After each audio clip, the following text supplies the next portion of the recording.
ఇంకోటి ఏంటి, అరుణాచలానికి వెళ్ళకముందు నీ జీవితం, వెళ్ళిన తర్వాత నీ జీవితం మారుతుంది అంటారు. ఇంకోటి ఏంటంటే ఆ గిరి ప్రదక్షిణ చేసేటప్పుడు మనసులో ఏ కోరిక పెట్టుకోకుండా నిశ్చలంగా ప్రదక్షిణ చేయాలి. అక్కడ దేవతలు కూడా సంచరిస్తుంటారు.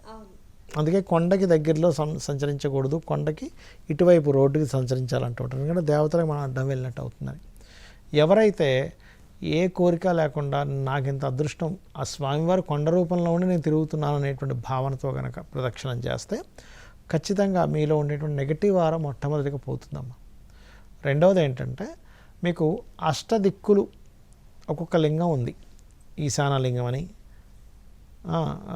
ఇంద్రలింగం అని, ఆగ్నేయలింగం అని, అదేవిధంగా దక్షిణలింగం యమలింగం అని, నిరుతలింగం అని, అదేవిధంగా మనకి మన వాయులింగం వాయువ్యం వైపు ఉంటుంది.